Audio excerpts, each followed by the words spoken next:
Excel मध्ये data attractive दिसण्यासाठी सर्वात इम्पॉर्टंट काय माहीत आहे? फॉन्ट वापरता येईल. पण 90% बिगिनर्सला फॉन्ट कसे वापरतात हे माहिती नसतं. चला तर मग आज आपण फॉन्ट वापरणं शिकूया. हा काही डेटा मी लिहून घेतला आहे जो एकदम सिंपल आहे.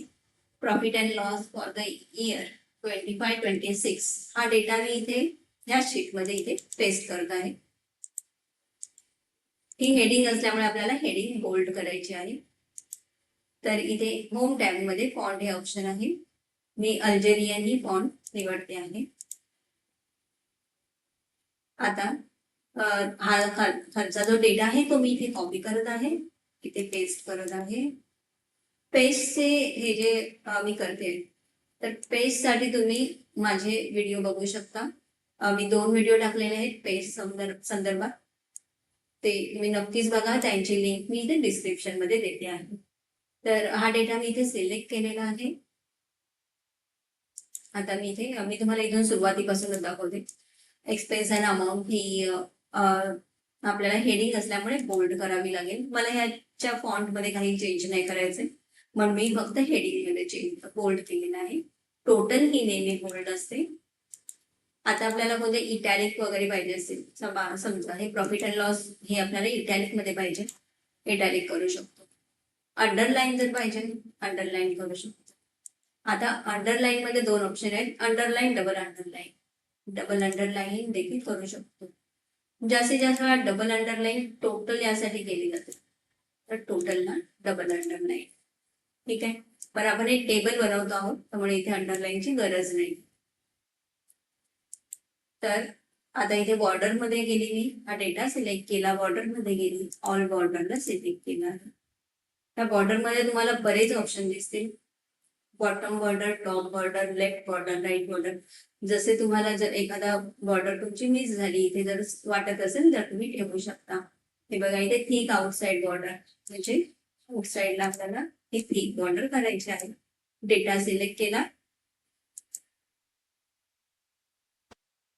Thick outside border. बॉर्डर बघा आउटसाइडला थिक झालेली आहे. एक्सपेन्स अमाऊंट मध्ये थिक आउटसाइड बॉर्डर.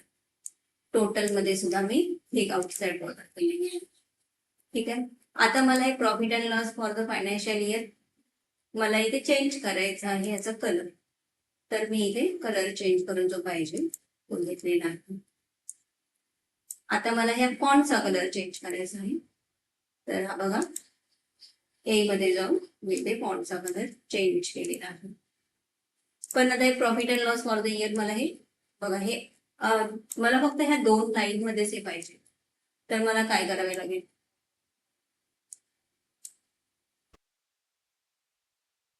मला इथे मर्ज आणि रॅप टेक्स्ट हे करावे लागेल. हे रॅप टेक्स्ट केलेले आहे मी, आणि ते मर्ज आणि सेंटर मध्ये केलेले आहे, त्यामुळे हे असे आलेले आहे. ठीक आहे, पण हे बघा, profit and loss for the year financial year या दोन्ही मध्ये अंडरलाईन दिसते, जे मला नको. तर मी आता ही काढून टाकते. ठीक आहे, ही अंडरलाईन देखील गेलेली आहे. हा डेटा आता तुम्हाला अट्रॅक्टिव्ह दिसतो आहे की नाही, थोडा प्रोफेशनल वाटतोय की नाही?